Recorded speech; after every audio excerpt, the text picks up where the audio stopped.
Well, we actually, in a nutshell, are allowing dogs to communicate. It's one of the things that we're doing. So have to sort of start at the beginning.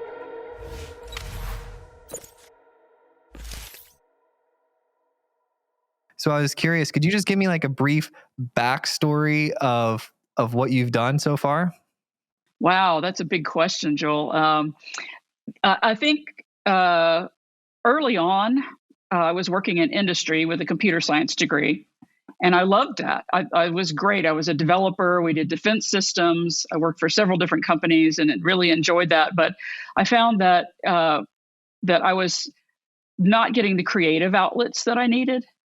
And so luckily I got an offer from Georgia Tech to come in as a research scientist to work on a development project, not surprisingly, since that was my background.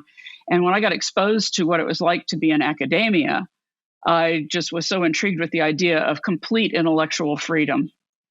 And so at that time I had my master's degree, and I decided to work on my PhD, and got my PhD. And as soon as I finished my PhD in computer science, I met a neuroscientist, a neurologist actually, who was implanting people with, chronic recording electrodes so that they could talk even though they were completely paralyzed and unable to speak. And I just was blown away by that whole idea. My grandmother was disabled. She had multiple sclerosis, and she lost the movement in everything but her left hand. So I've always been very interested in assistive technology. As a result of that, I started raising and training service dogs for Canine Companions for Independence in 1994 or so. We've raised and trained 5 puppies for Canine Companions. And I've just always been really interested in how can we help people with disabilities. And that has turned into an incredibly satisfying and rewarding career. A lot of the time, I just can't believe they pay me to do these things, because I just would do them anyway. Don't tell my employers that, but it was just, I guess, just luck and a little bit of passion that I wanted to pursue this stream of work, and it's turned out to be amazing, just amazing experience for me. And where do you get your discipline from? Because in order to, like a lot of people, they'll be following their passion. I actually don't like the word passion recently, because I just looked it up in the dictionary like 2 weeks ago. And I'm like, I got to stop using passion, because people say find your passion. And if you look up the definition, by definition, it's a fleeting thing that goes away. Wow. Yeah. And I'm like, you don't want to find your passion, maybe your purpose, right? Purpose. That's a better word. Yeah. But to have discipline, to stay focused and go on this path, it takes work. And so did you get that from your parents or some big life-changing event? Well, I am a proud military brat. My dad was in the Air Force. He's retired full colonel. And that's probably a big part of it. I watched my mom and my dad both be very dedicated to their careers and to their family, and to the philanthropies that we wanted to support. And so I think that was just a family tradition that if you're going to do something, you do it 100%. And so and I was always very encouraged to get education, very encouraged to achieve. There were very high bars for us in our family. And we were expected to get straight A's and things like that, because if you weren't getting straight A's, you weren't spending enough time on it. And part of that was a compliment to us, because my parents said, you are capable of this, and we want you to do the best you possibly can. So that was drilled into me very early on. And I actually absolutely agree with it. I raised my own child that way. And she is now a veterinarian, very proud to say. So I think that whole way of thinking is just sort of part of my family. I have no idea where she got the interest in dogs from. I have no idea. Dogs and horses her whole life, bless her heart. Well, I live on a farm, so that's right up our alley. I'm so jealous. Yeah. My wife was a vet tech for 15 years. Oh, wow. Before she became full-time mom. And she did a lot of the their vet tech clinic was next door essentially to the Southeastern Guide Dog. So they worked on a Oh, lot of wow. We that. have worked with them. Oh yeah, they're down in Florida. Yeah. So yeah, that's we're a dog family, and we are pro animal. So I love it. we do have something else in common. So my dad was in the Air Force, and that's Oh, where wow. him making me make my bed, I think, is one of the first. You know how they go. So Yes, there are being rules. around that. Yep. There's a very specific way to make a bed. I bet you and I make them the same way. Yep. It's amazing how much, a lot of people will ask me, okay, what's the secret to being a great technology leader? What's this? And it's really hard to express to people, like your environment plays a huge factor. And so understanding how to, self-awareness of where you're at in your environment and how to change it and alter it to get better results isn't like, a 3 ways to whatever. It's not like a quick thing. It's a long learned behavior thing. Yes. And the other part of that answer is that I've been part of the Georgia Tech culture since 1986 in one way or another. So I did my master's degree in the late 80s, and then I came onto the faculty as a research scientist working on specific research projects. And then I did my PhD in the 90s. And the culture at Georgia Tech encourages collaboration. It encourages creative thinking. And without my colleagues at Georgia Tech, I don't think we'd be where we are right now. But it has been just an incredible ride to work with some of the most brilliant people in the world. It's very inspiring. So that is another thing. I think the culture of the organization you're in makes a huge difference as well. And having that support and just being able to sit down with a colleague over lunch and just brainstorm stuff. And just we've come up with some of our best proposals that way. Just very informal. See you in the hall. Hey, what about that idea? Ooh, yeah, let's pursue that. So that's been a big part of it as well.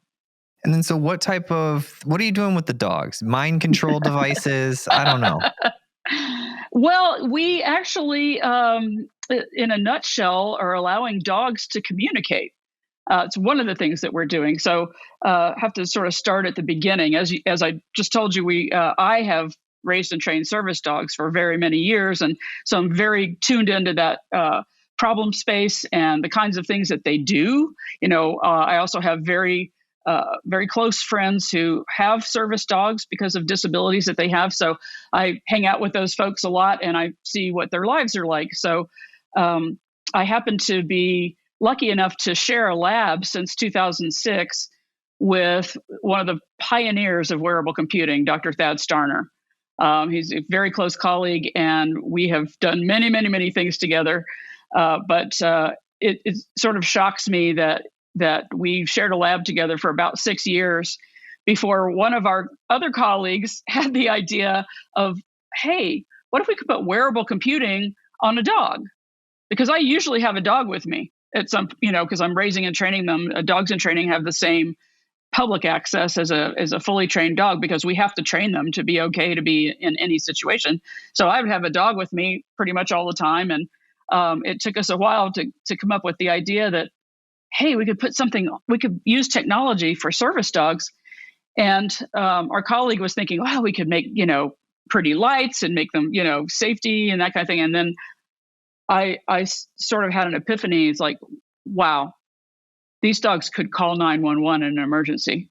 If we put a cell modem and some sort of an affordance on their service dog vest that they're already wearing, we could put a button on there. We could put something that you could tug. And these dogs could do a number of things. Anything you can do with a computer, these dogs could do.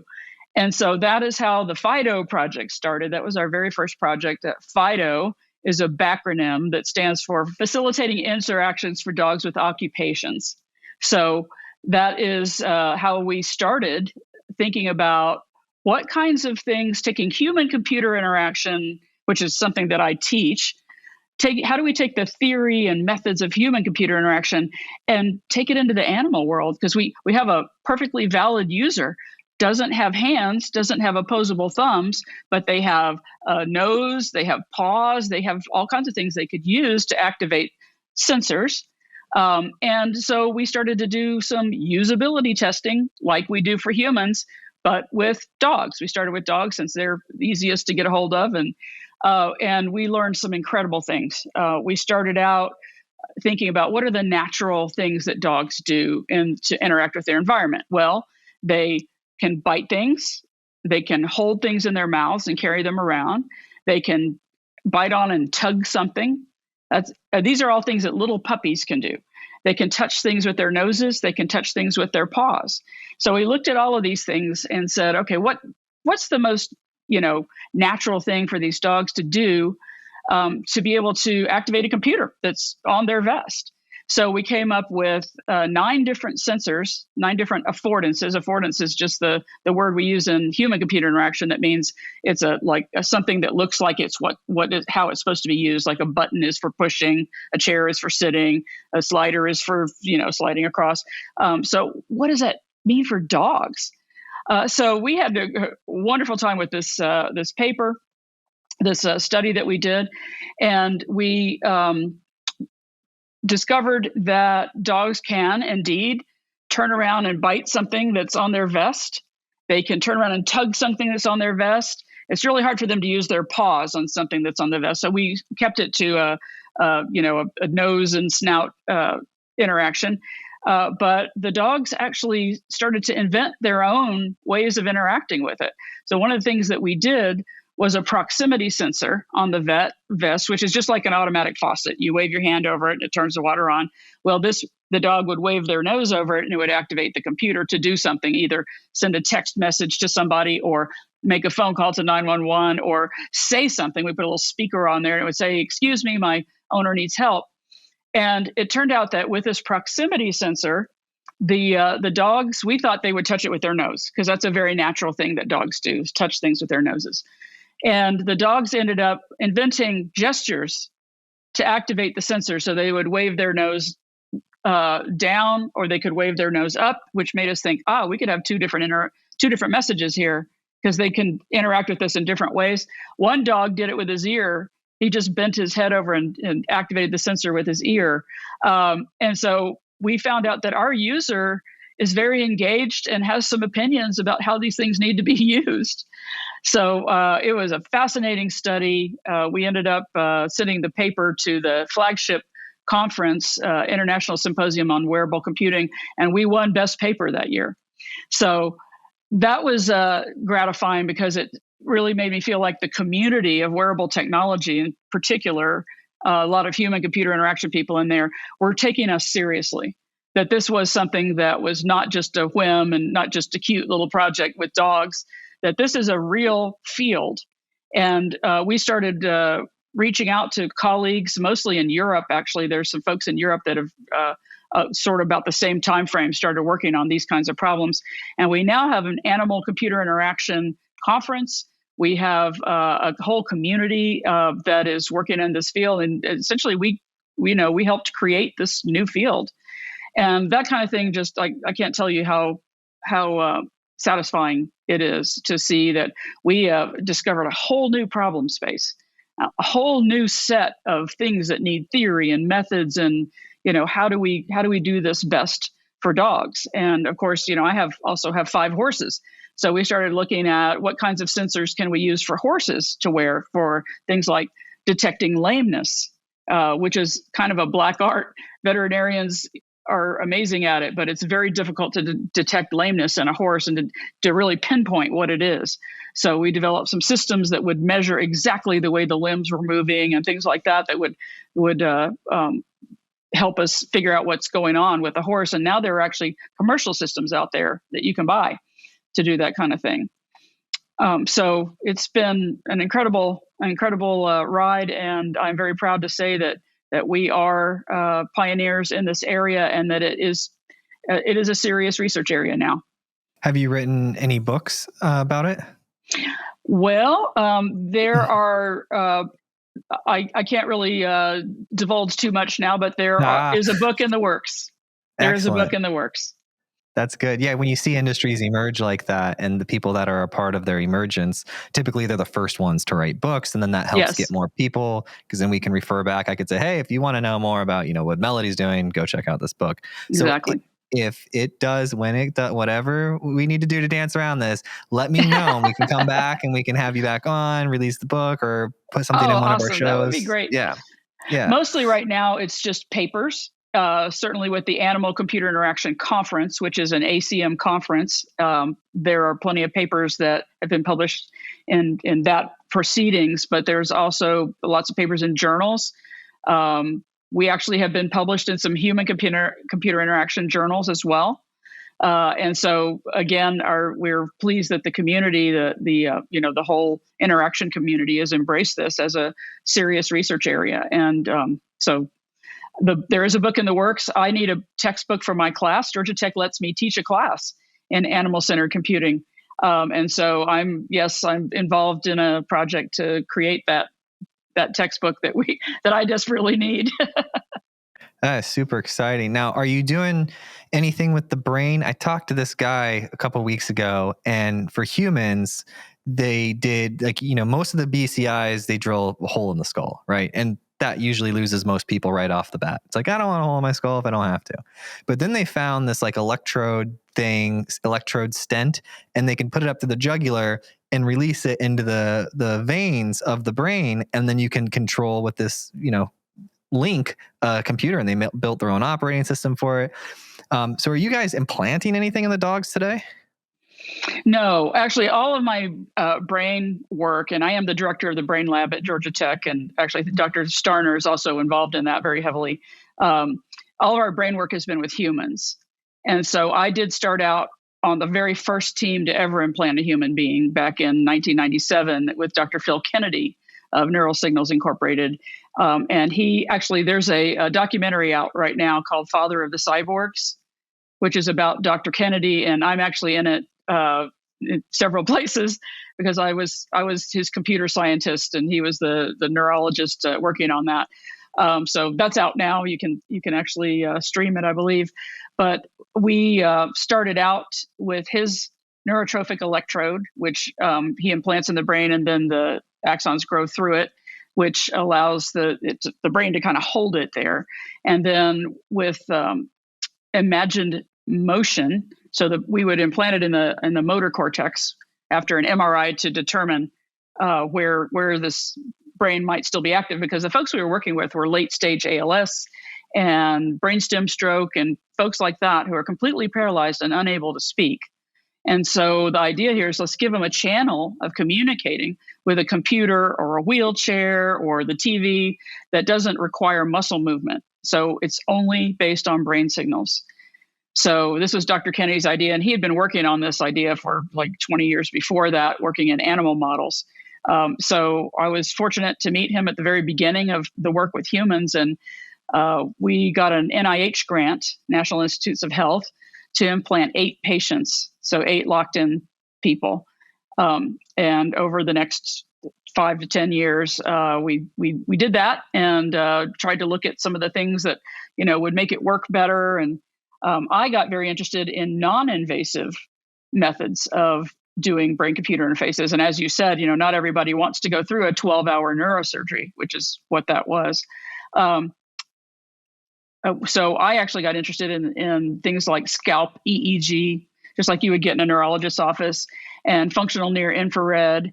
And lately we've been looking at brain signals in an MRI, functional MRI magnet. So we've gotten, a variety of different things, and the systems that we've built that are non-invasive work pretty well. There's lots of colleagues that are still working on the invasive systems. And interestingly, Dr. Kennedy ended up implanting himself to continue the research after the NIH money was completed. So that's all in that documentary, Father of the Cyborgs. But we have not done any brain-computer interfaces with dogs. Back to your original question, that is not something we've looked at yet. But certainly, with my background in 22 years of brain-computer interfaces, it's something that I've done a little bit of thinking about and to see what might be possible. One of my colleagues, Gregory Burns at Emory University, did a study with awake dogs in an MRI magnet and has done some amazing work with understanding how dogs' brains work. So, and he worked with a trainer, Mark Spivak, who taught the dogs to lie still in the MRI magnet, and then they would show the dogs images or a person's face or things like that. And he has sort of proven that dogs actually have a very similar response in their brain to a loved one as a human does. So the hypothesis there is that dogs really do love us in the same way that your family does. That dogs love us the same way, and that dogs have areas of their brain devoted to human language, which is astonishing if you think about it. There's a species with an area of their brain devoted to another species' communication method. Now, that makes sense if you know how dogs evolved sometime, 14 to 30,000 years ago. Dogs decided to be domesticated. If you look at the work of Brian Hare, he's done some excellent work on demonstrating that dogs probably decided to be domesticated, that humans didn't capture dogs and forcibly domesticate them. Dogs chose to live around us because it was advantageous to them. And then the dogs became more, friendly to humans, less sharp teeth, literally, less pointy snouts, and lots of really fascinating stuff on the evolution of dogs that they wanted to live with us. And they still do. So that's been fascinating too, is that learning about all the peripheral things that go with being around dogs on a continual basis. Yeah, it's definitely mutually beneficial. Like at the origin, you hang out with our tribe and alert us. We give you some of our meat, Yes. Well, you know that dogs or wolves and coyotes don't bark naturally. They howl. They howl, but they don't alarm bark, because in nature that would get you killed. So dogs evolved that. That is a brilliant example of one of the things that dogs evolved to do that made them useful to humans. Coyotes and wolves only bark when they're in distress. So that's a like, help me, I'm being killed by an elephant. I don't know, whatever. But the barking, guarding, herding, all of those things are behaviors that dogs learn to do to be more useful and therefore get to live with humans. So that whole thing is evolutionary, and anthropology is fascinating as well. So you mentioned functional MRI. So my brother and stepmom are both physicians, so I hear them talk a lot. Not an expert at all. I just am around it sometimes. And the way you mentioned it almost made it sound like portable, because is that what it is, or no? No, we Okay. wish. No, it's a big, giant, full-size magnet that what you're using. But what we're hoping to learn, though, on the brain side of things, is where in the brain are the activations happening, and is that something we could detect from a scalp electrode, either a functional near infrared or an electrical signal from an EEG. So those are the things that we're studying. The MRI. The MRI is never going to be practical for communication. But it is something that we can learn a lot about what's actually going on in the motor cortex. Fortunately, the cortex of the brain is kind of right under the skull, so it's pretty easy to get to it with external methods without having to do an implant. So that's what we're doing, is just learning, mapping it out, figuring out where things get activated. Oh, that's way easier socially too. I mean, that research is super easy. Everyone's thumbs up with that. So just out of curiosity, are dogs' brains between, like, from one dog to another, is there a greater variance? Like, are they greater different than from one human to another? Or are they about the same? That's a great question. So the organization of the human brain, with a few exceptions, tends to be pretty uniform. Now, you've got the differences between right and left dominant people. The organization of the brain in the left dominant person can be very different than a right dominant person. But the basic pieces are all pretty much the same. And that's actually true of dogs as well, except that with selective breeding, you have very different head shapes. So you've got a German Shepherd with a long pointy nose, a Border Collie with a long pointy nose, and then you've got the little pug with the brachycephalic, the smashed face, and the bulldogs and things like that. The same structures are in there, but the shape of the head is completely different. You've ever seen the skull of a Chihuahua? It's like a little apple. It doesn't look like a wolf skull, which is probably what a Border Collie skull looks like. So some of the organization of the brain is going to look a little different, although all the features of that brain are still in there.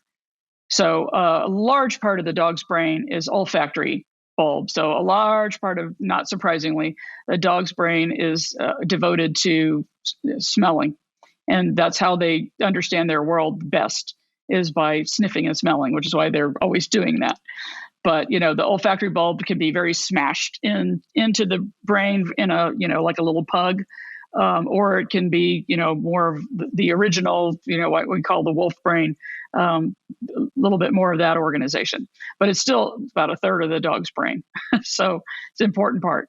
And so they're generally structured the same. Is it between humans as far as like the location of the motor cortex and like memory and different things like that?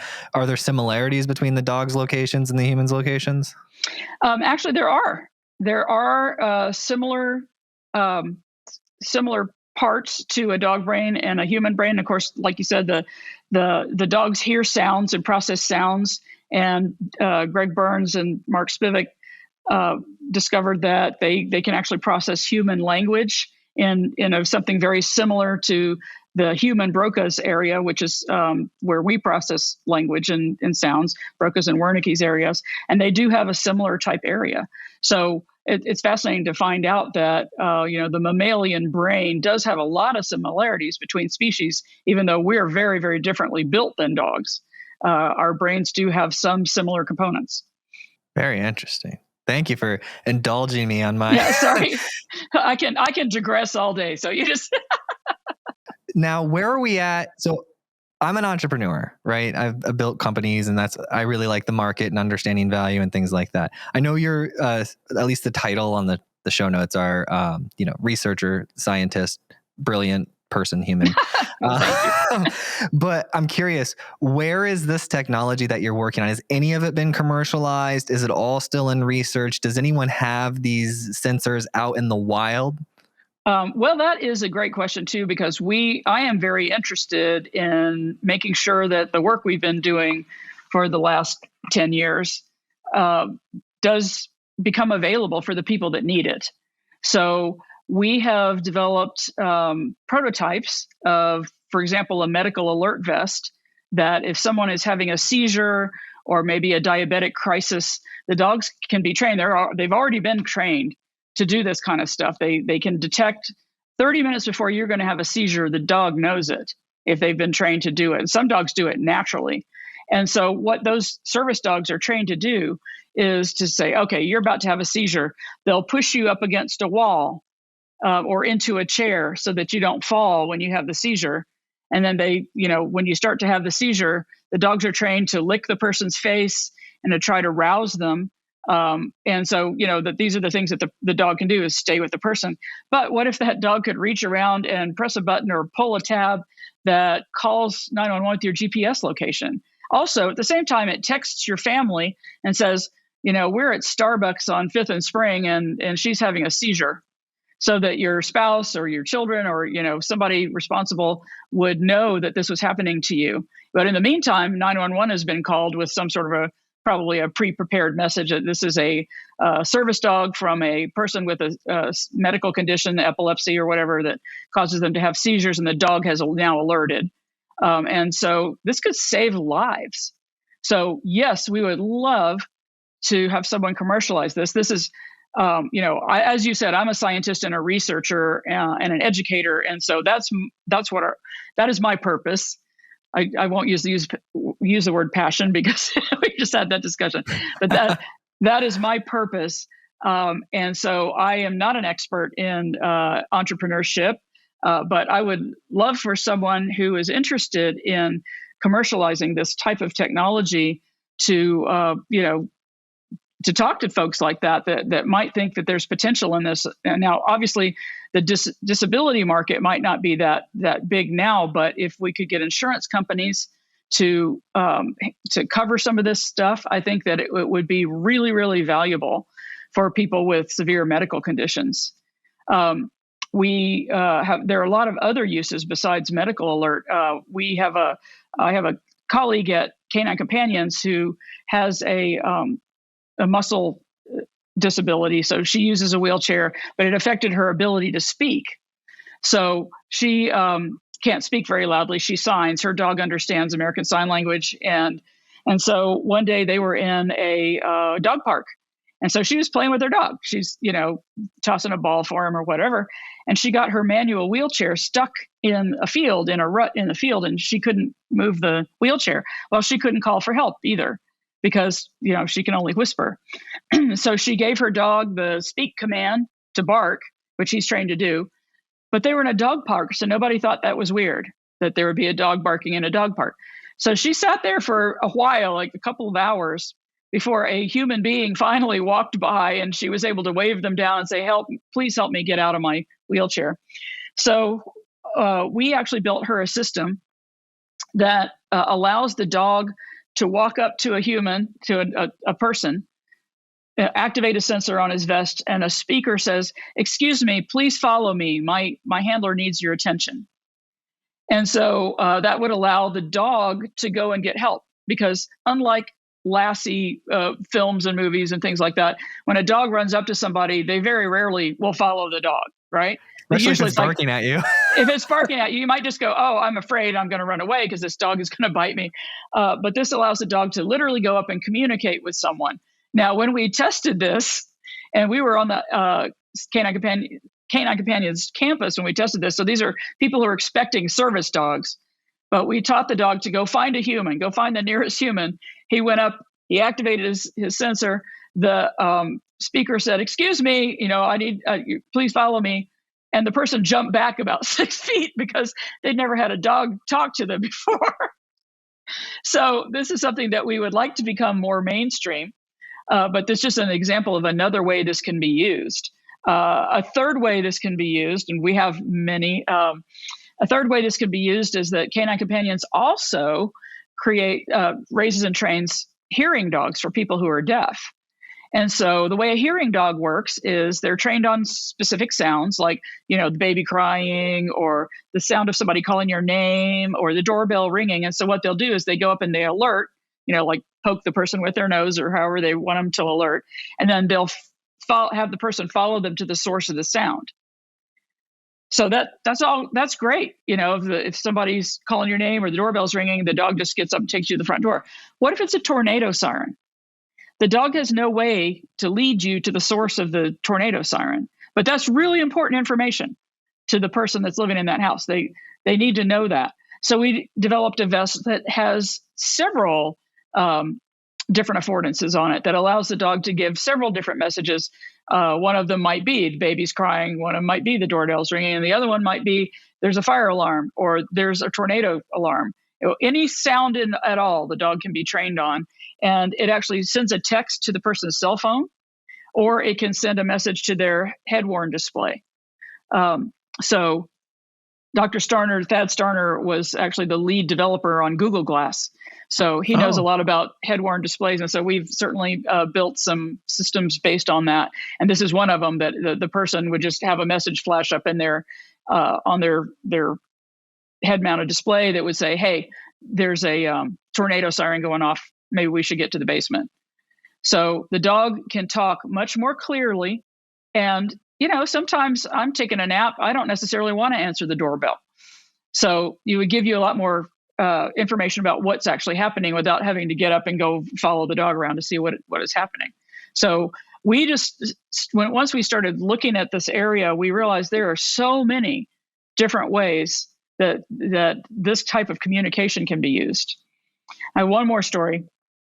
And you mentioned the guide dog. So we had a student who's graduated now, but he was completely blind, and he did his undergrad and his master's at Georgia Tech. So he was on campus a lot with his dog from Seeing Eye.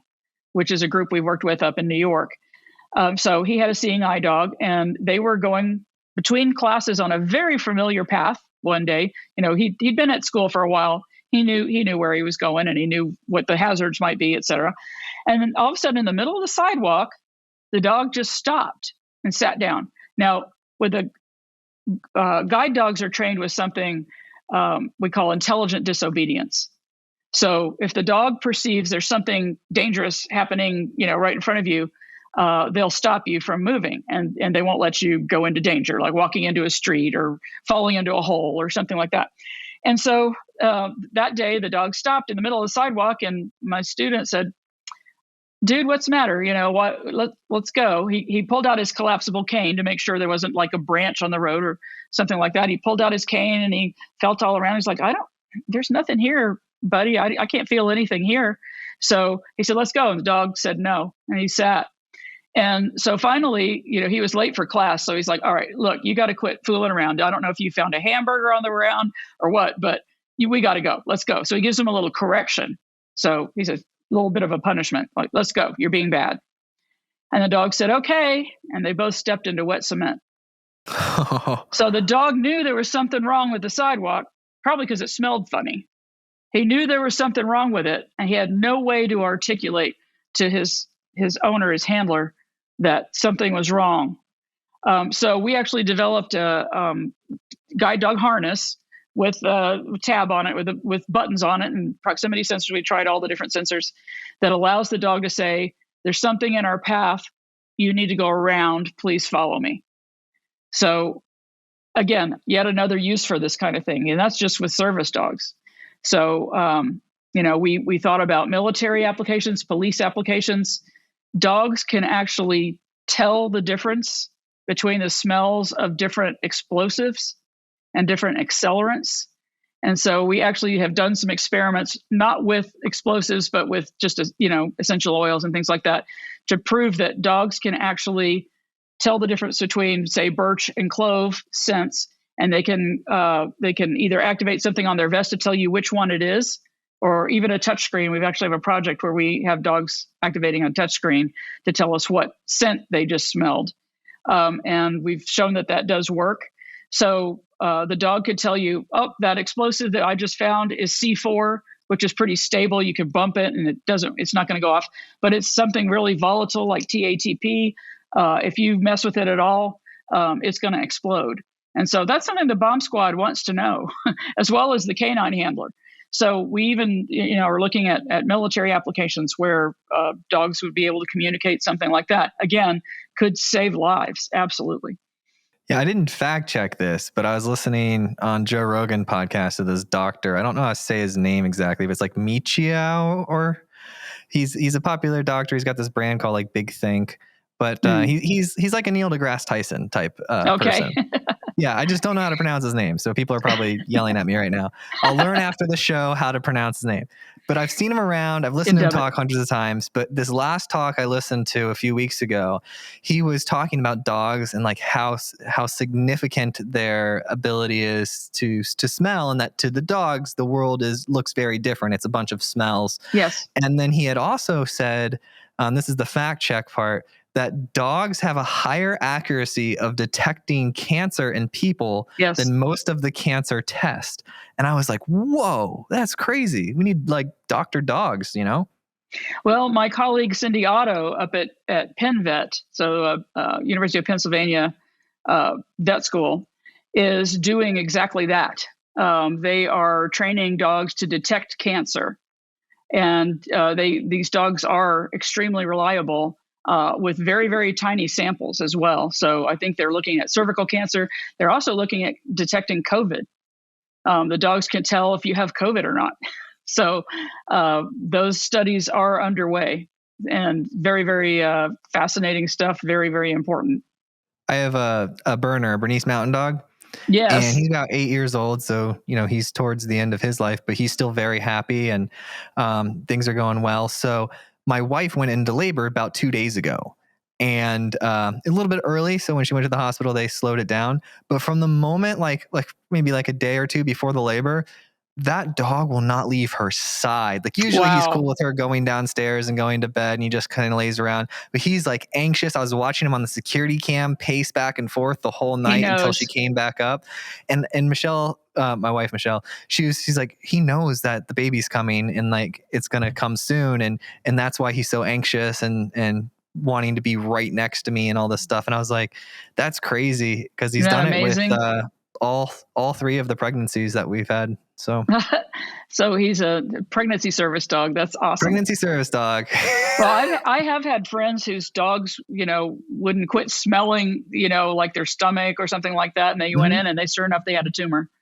Wow. And how the dogs can detect that, I know that there's some really subtle smell that you probably give off if you have cancer, but the dogs were smelling the exact body part that had the tumor. How do they know? It's fascinating. They're amazing. My thoughts are it's like infrared light, right? Like in the 50s or whenever before we discovered it, if you were to say that there's this magical light that's around us that can't be detected, you would think the person's crazy. Like, Yep. But these dogs have this ability to detect this, and it's just up to us. Like, earlier you mentioned something about putting the dog's brain under the MRI and them being able to see that they can love like us. We've known that for a long time. Right. Anybody who has a dog knows that. Yeah, so we just use science like later to further prove what we already know to be true. But there's definitely data out there that we're not picking up on we don't have the censoring technology to pick up on that they are picking up on. Yes. And about 3 years ago, a company tried to recruit me because the podcast and stuff. They tried to recruit me to come be a tech leader at this company, and what they were doing, I don't know if they're still in business or not, but they were extracting somehow. I'm gonna mess this up. The sensory cells from dogs that could detect bombs, and they were putting them into this like organic microchip, and then like their plan was to sell them to TSA. So you essentially have like the bomb dogs or whatever. You have that technology, but without the actual dog, because they could do it with these cells. I don't know if they're still doing it or if it ever made it to market. But when I saw that, I was like, man, we live in a really cool time, don't we? Yeah, that's really interesting work. I do know that there's never been a machine built that can detect odor as well as a dog. Yeah. So we're still pretty far behind. But I guess if you take elements of the dog brain, that might be the only way to achieve that. But I'd rather have the whole dog. But Me too. We employ those dogs, right? So I'm pro dog jobs. That's yes, the platform absolutely. I'm running on, Melody. Exactly. And some animal rights activists say, "Oh, dogs should be free," but dogs chose to be with us for a reason. Dogs love to work, and I'm a lifelong dog owner. And dogs that have jobs are happier. I can just tell you from my own personal experience that, of course, they have to like their job, but all of my dogs love their jobs. They absolutely love their dogs. My dogs go to work with me a lot. They drag me into the lab because they want to do the studies. They just think it's the most fun thing in the world to learn how to activate a sensor. I have my border collie can drive a robot. And she thinks that's the funnest thing in the world. And they love it. So I actually think that, some of the folks have got it wrong, that dogs don't necessarily want to be free. They want to be with us, and they want to be doing things with us, and they want to be learning, and they, just like a human, they want to have something to do. And doing something that is cool and interesting is just as great for a dog as it is for a person. I'd be interested to see like dopamine studies within dogs. Yes. That'd be pretty cool. Absolutely. The Bernese Mountain Dog, they're working dogs, right? And there's border collies are working dogs. They like to herd and things like that. And if you have a working dog and you don't work it, it develops extremely bad habits. They will make up things. They'll make up a job. So I learned that the hard way with my border collies.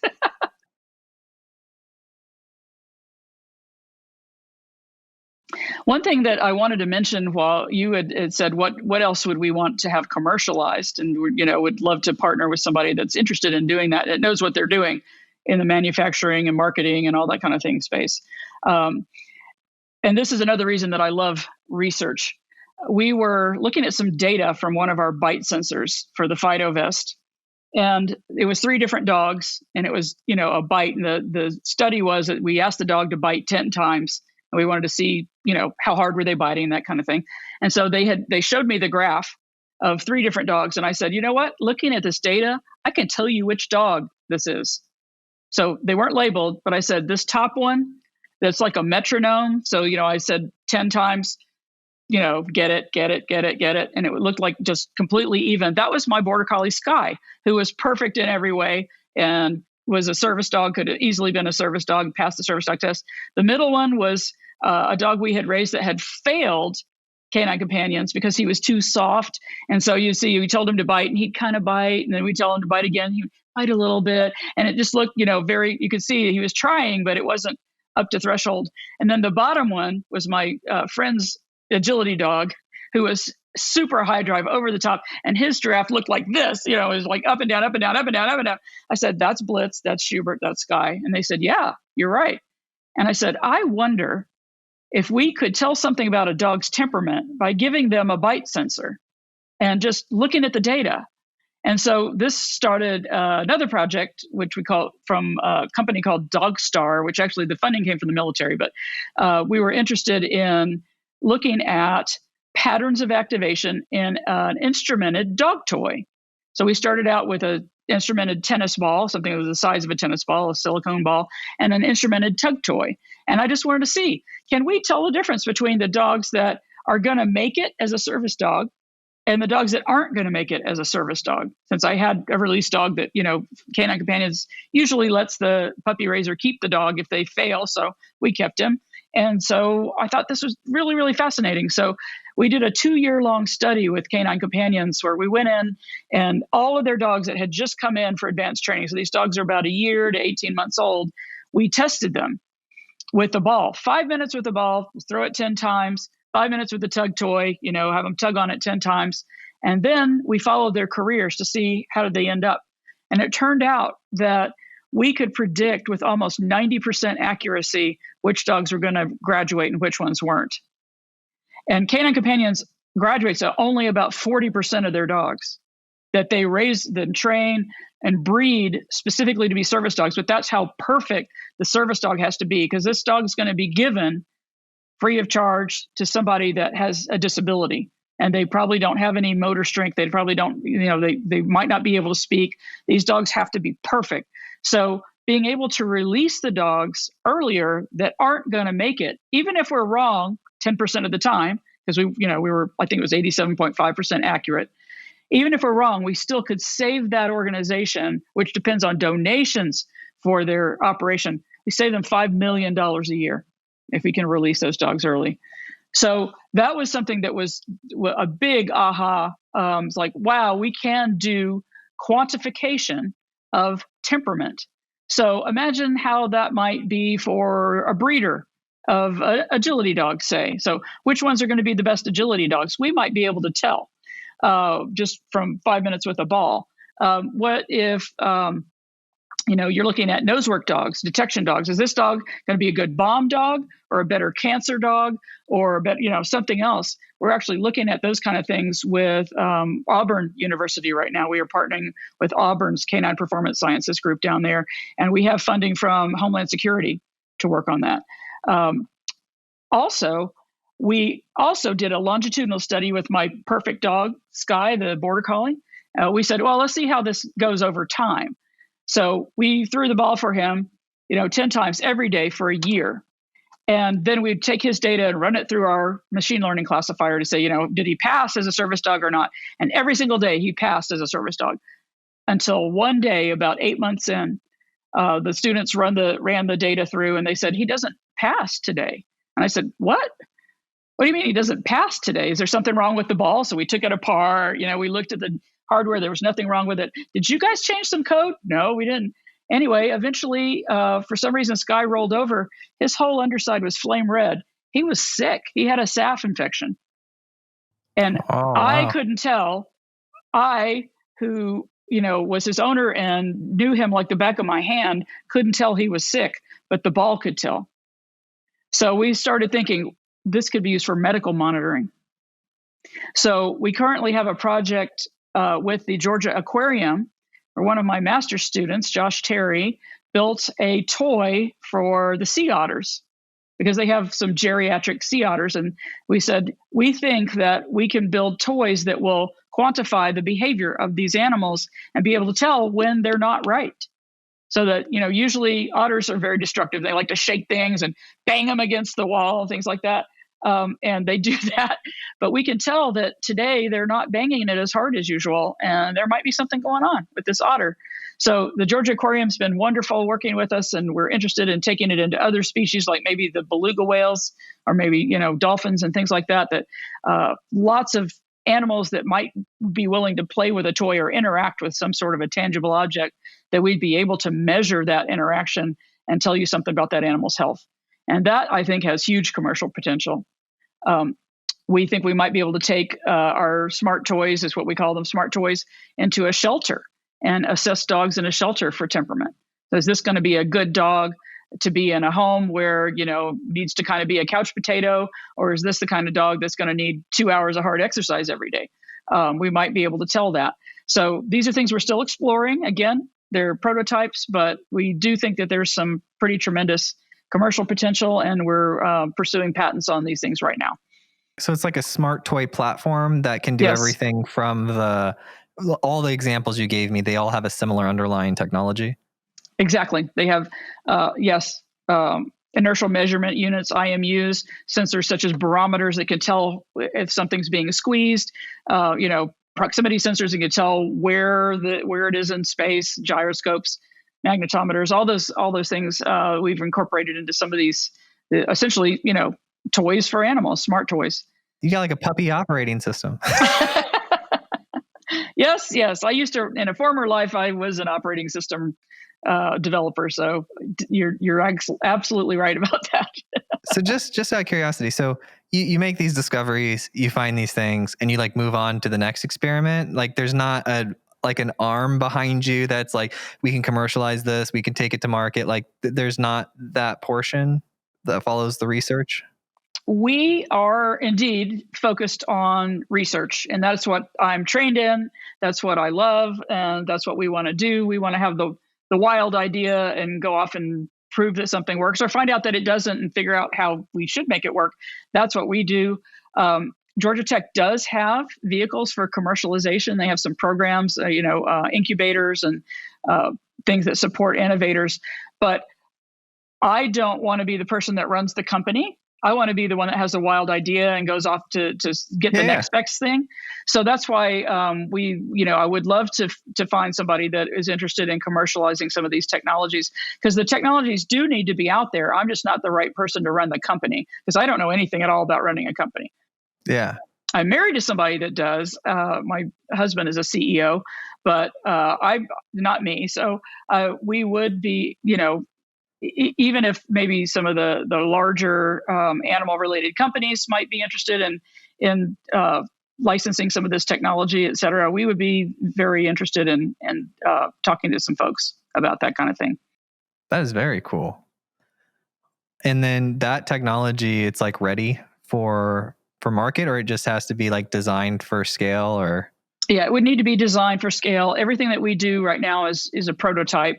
So it's not necessarily the most beautiful or the most, robust technology. So it would need professional designers and marketers to make sure that it fits the kind of demographics that you might be targeting, and to make it work reliably and things like that. But we've built most of the things we've built with off-the-shelf components, and we do design our own circuit boards and things like that. And but a lot of it is off-the-shelf components. So it's not a complicated thing. It's just that the way that it goes together is what we've invented. So that's crazy though, because I mean, if you can save a company millions of dollars, that's a nonprofit. That's an exciting. I think that's the discovery. Yes, absolutely. Well, I'll put you as like our resident animal expert, because we don't have one of those yet. Yeah. And this has been really fantastic. And I mean, we made a podcast. How do you feel? Fantastic. I appreciate very much that you guys are shining a light on this work, letting people know that it's happening, that it's a real thing, and it's a possibility to change lives, literally, for humans and dogs. And we keep finding more and more things that we can do. So we appreciate feedback and input, and anybody that's interested in maybe taking these things forward, we'd love to talk to them.